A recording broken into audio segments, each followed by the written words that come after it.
Hola chicos, ¿qué tal? ¿Cómo están? Ya me conocen, soy el profesor Cristian Mendoza y ya saben que conmigo estamos desarrollando los cursos de historia y en esta ocasión vamos a hacer el curso de historia universal y este tema está dirigido para quienes, para los chicos de nivel 3. No te olvides ya, nivel 3. ¿Cuál es el tema que vamos a tratar, chicos? Es el Imperio Carolingio. Y ojo, en historia universal, chicos, ya estamos en el tercer tema, nada menos que del segundo periodo o del segundo bimestre. Así que chicos, comencemos nuestro tema el día de hoy. Vamos acá. Muy bien. El tema se llama el Imperio Carolingio. Es un tema no tan complicado, sencillo. Y bueno, vamos a ver los aspectos generales. ¿Ya? Estábamos desarrollando, ¿se acuerdan los musulmanes? ¿Y qué es lo que pasaba en Europa? ¿Se acuerdan que cae el Imperio Romano? Y vienen los reinos bárbaros, ¿cierto? Pero resulta que uno de esos reinos bárbaros se convierte en un imperio y se llama Imperio Carolingio. Veamos acá. Resulta que, ¿se acuerdan de un grupo bárbaro llamado los francos que se habían establecido en Francia? Entonces, antecedente. ¿Dónde tiene su origen el Imperio Carolingio? En un rey franco llamado Clodoveo. ¿Quién era Clodoveo? Era el unificador de los francos. ¿Y quiénes eran los francos? Era un pueblo bárbaro que había invadido Roma, ¿cierto? Entonces, este pueblo bárbaro, llamado francos, va a dar origen al imperio carolingio. Pero antes que se convierta en un imperio y sean los carolingios, estaba Clodoveo, ¿no? Y Clodoveo había fundado la dinastía merovingia, ¿correcto? ¿Saben lo que pasa después, chicos? Que con el tiempo, los descendientes de los merovingios fueron conocidos, miren, ve, como los reyes holgazanes. Así están en los libros. ¿Y por qué de reyes holgazanes? No se alejan mucho de la realidad, porque realmente eran unos holgazanes para gobernar, ¿no? Señalan que estos reyes tenían pues muchos conflictos por los territorios, ya no heredaban grandes tierras, ¿no? Y ellos, en vez de dedicarse a reinar, pues se dedicaban a otro tipo de actividades, ¿no? Por eso se llamaban los reyes holgazanes, porque no hacían su trabajo como reyes, ¿correcto? Entonces, profe, ¿quién reinaba entonces? ¿Quién dirigía el destino de los francos? Entonces, como ellos no querían ser y se llamaron el apelativo de los reyes holgazanes, ellos, miren, delegaron sus funciones a un grupo de personas que le llamaban mayordomos, ¿no? ¿Y qué tareas le dejaban al mayordomo? Las tareas políticas y militares. Y sin querer, los mayordomos empezaron a tener más poder que los mismos reyes, porque eran los que reinaban. Y los llamaron los reyes sin corona. Acuérdate, ¿eh? Los reyes sin corona. Porque ellos reinaban, pero no eran los reyes. Ujú. ¿Y por qué mayordomos? Justamente tú dirás, no, profe, el mayordomo, profe, es alguien que hace las labores domésticas, ¿cierto? Bueno, o tenemos esa idea, ¿no? El que ordena, tiene el mando de las labores domésticas, el mayordomo, ¿no? Algo con eso tiene que ver, porque estos reyes, en los palacios donde vivían, ¿quién se encargaba de mantener en orden el palacio? El mayordomo. Y el holgazán le dio más poder a los mayordomos. Ujú.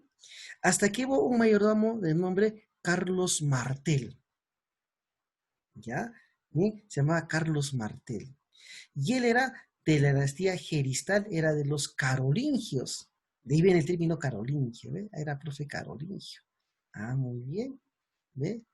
Y él era un mayordomo que estaba bajo el servicio de un rey llamado Thierry IV, holgazán, ¿cierto?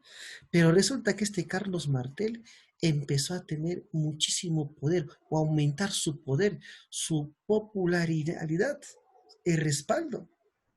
Tanto es así que se acuerdan que los musulmanes ocuparon España, se acuerdan el califato de Córdoba, y los árabes en España querían seguir invadiendo Europa. Pero ¿quién salió a hacerle frente a los musulmanes, a los moros? Moros lo llamaban así, nada menos que Carlos Martel. Y contuvo, ¿no? El avance de los musulmanes a Francia, bueno, lo que sería Francia, en la batalla de Poitiers, ¿ah? 732.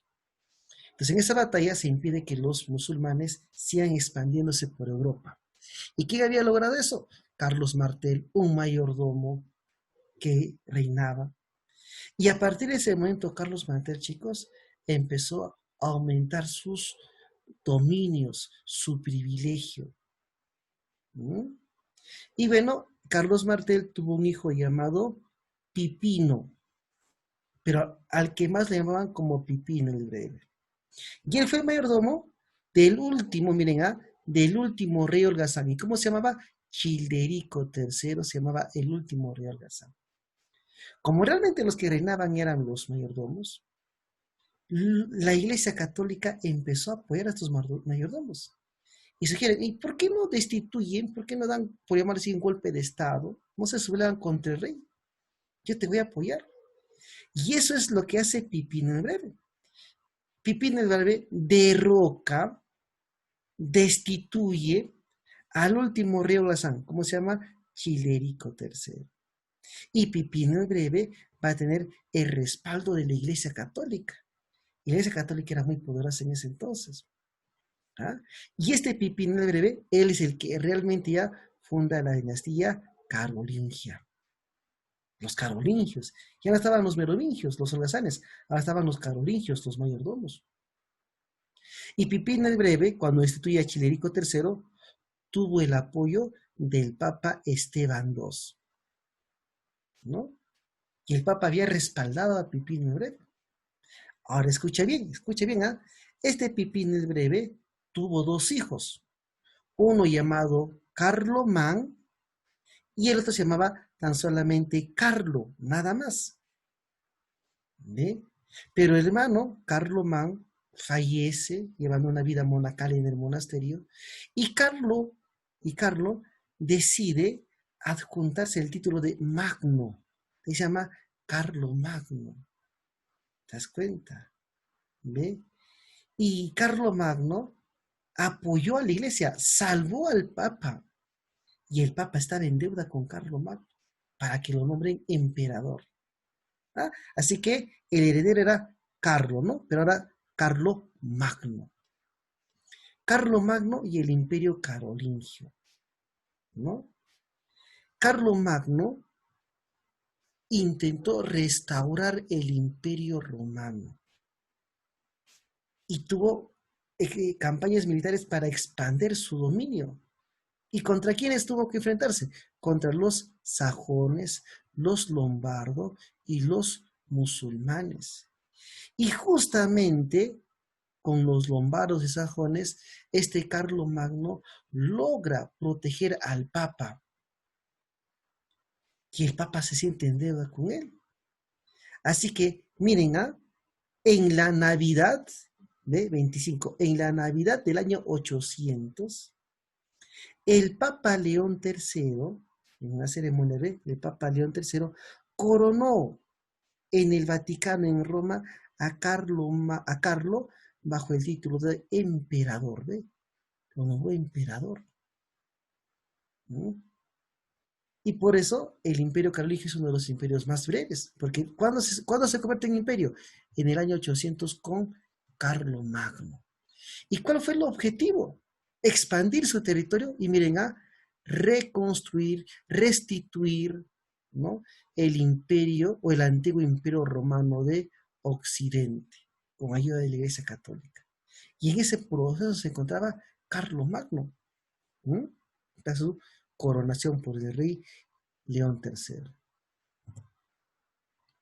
Carlo Magno tenía que expandir sus dominios. Por eso hizo campañas militares, ¿no? Guerra contra los sajones de Germania, un pueblo bárbaro, ¿no? Y derrotó al rey Witiquín y lo obligó a bautizarse como cristiano. Entonces Carlo Magno estaba extendiendo sus dominios, ¿no? Hasta Germania, la actual Alemania, contra los lombardos. Y justamente por esto el Papa, chicos, se siente en deuda con el rey, ¿no? Guerra contra los normandos, ¿no? En defensa del Papa Adriano I, ¿no? derrota al rey de los normandos llamado Desiderio en la batalla de Pavia. Bueno, y se apoderó de las tierras y, bueno, se proclamó rey de los francos y los lombardos, este Carlomagno. Y también contra los musulmanes, ¿no? Los musulmanes intentaron nuevamente invadir Europa, Francia, ¿no? Al inicio, Carlomagno fue derrocado en la batalla de Roncesvalles, donde muere su sobrino, el conde Rondán, y hacen una canción, una epopeya en honor a él, ¿no? ¿Ah? Que inspira la canción de Roland, la primera gesta francesa. Y finalmente, en el año 801, Carlomagno derrota a los musulmanes, recupera parte de España, Barcelona, y lo nombra como una marca. ¿Y qué era una marca? Ahorita vamos a ver. Entonces, ahí está la expansión de Carlomagno, ¿ve? Muy bien. Lo que muchos señalan, chicos, y ponen énfasis acá, es nada menos que a la organización de Carlomagno, ¿no? Lo llaman el genio político de organizar el imperio. Y como era un gran imperio, había que dividirlo en provincias. ¿Y cómo se llamaban sus provincias? Condados, marcas y ducados. ¿Ve? Miren, ¿qué era el condado? Miren, el condado era una provincia interna, era una provincia civil, eran provincias al interior del Imperio Carolingio. ¿Qué eran las marcas? Eran provincias fronterizas. Ajá. Por eso, Hispania, ¿no? Era una frontera, era una marca porque era una provincia fronteriza contra los musulmanes. Así que las provincias que limitaban contra los otros reinos se les llamó marcas. Ahí está, ¿ve? Marcas, provincias fronterizas. Condados, provincias civiles al interior. Y la unión de un condado y una marca de estos dos, ¿no? La unión de un condado con una marca era un ducado, que eran ya regiones de mayor tamaño. ¿Te das cuenta? Eran de unión de condados y ducados, ¿no? Y acá, chicos, vienen esos títulos, pues. ¿Quién estaba a cargo de un condado? Un conde. A cargo de una marca, un marqués. Acá a cargo de un ducado, un duque. Entonces, ¿quién era el conde? El que administraba una provincia interior. ¿Quién era el marqués? El que administraba una provincia fronteriza. ¿Y quién era el duque? El que unía estas dos provincias. Tenía mayor rango. ¿Te das cuenta, ve? Allá, profe. Capital del Imperio Carolingio, Aquisgrán, la sede de Aquisgrán. Religión oficial, el catolicismo. Y también el rey vigilaba a sus súbditos. Tenía que vigilar qué es lo que hacía el conde, el marca, el duque. Y para eso él creó a los misi dominici. ¿Y quiénes eran? Eran los inspectores, los supervisores del rey, del emperador. ¿No? Eran los enviados del Señor, ¿no? Se dan cuenta. ¿Ah? Muy bien. Entonces, hoy en día, ¿no? Anualmente, cada año, se realizaban asambleas o los campos de mayo, ¿no? Donde se tomaban acuerdos y surgían leyes conocidas como los capitulares, ¿no? Es lo secundario. Entonces ya sabes a dónde sale el conde, el duque y el marque, el quesa, ojo, ¿no? Renacimiento cultural. También muchos lo relacionan con el aspecto cultural que tuvo el Imperio Carolingio, y estaba Carlomagno. Acá está Carlomagno. Ahorita vamos a ver del fin. Pues. ¿Cuándo surge el Imperio Carolingio? El año 800. Muy bien. Impulsado la escuela palatina desde la capital, Aquisgrán.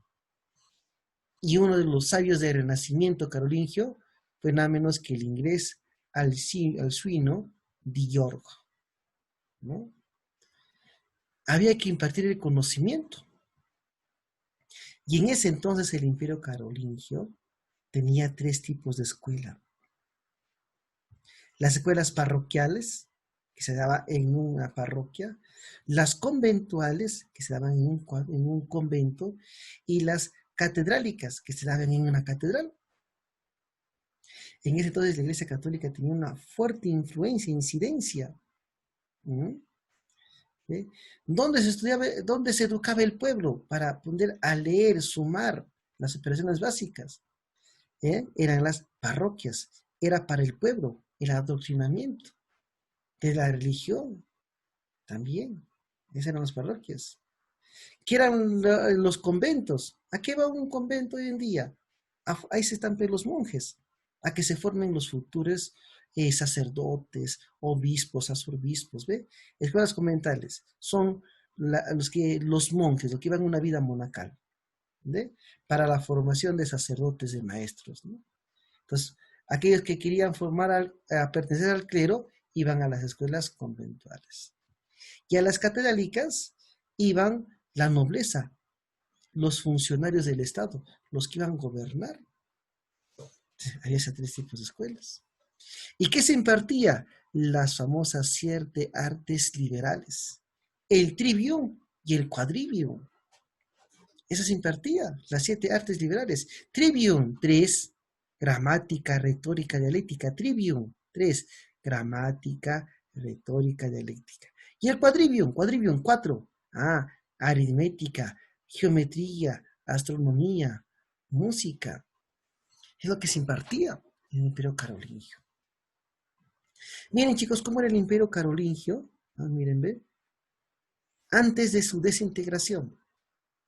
Es prácticamente todo Francia, ¿no?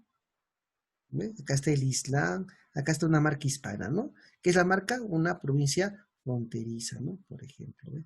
Ahí está, muy bien. Pues el Imperio Carolingio era prácticamente Francia, Germania y parte de Italia. Y acá ponemos el fin del Imperio Carolingio, la desintegración del Imperio Carolingio. Miren, ¿ve? Después de hacer todo esto, miren, ¿ve? Se dividieron acá una parte y otra parte. ¿Quién fundó el Imperio Carolingio? Carlomagno, año 800. Carlomagno tuvo su hijo llamado Ludovico, se llama Ludovico, Pío el Piadoso. Era el heredero de Carlomagno. Pero este Ludovico tuvo tres hijos, ¿ya? Él. ¿Quiénes fueron pues, sus tres hijos? Ludovico tuvo como hijos a Lotario, a Luis, se llamaba Luis el Germánico, apunta, Luis el Germánico, ¿no? Carlo el Calvo lo llamaban, y estaba Lotario. Esos eran los tres hijos de Ludovico, eran los nietos de Carlomagno. Y ahora la intención era del imperio era heredar solamente a uno. Así que Ludovico ya ves que había seleccionado como heredero del imperio a Lotario.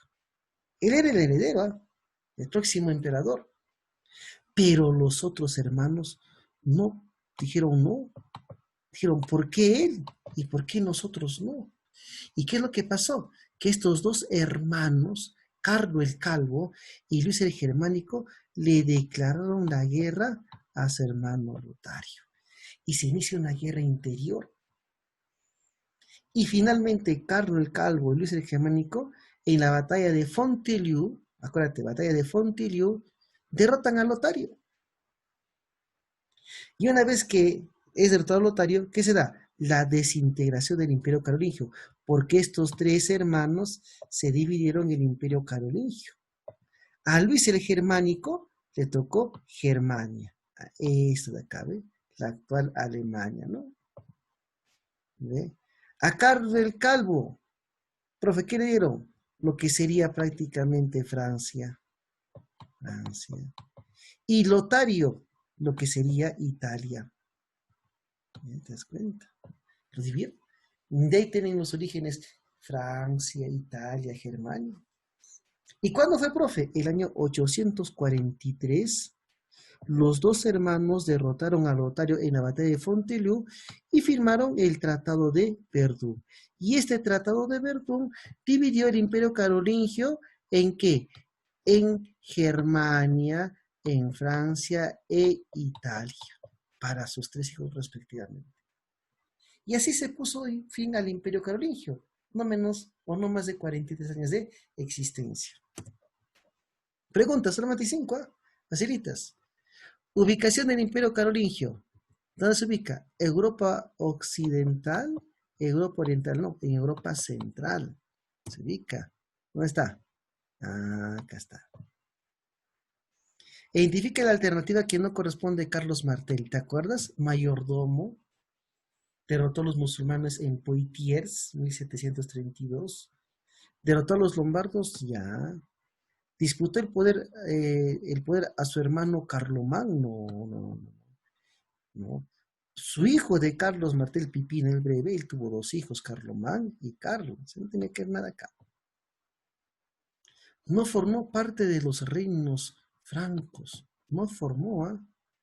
A ver, Aquitania sí, Borgoña sí, ¿no?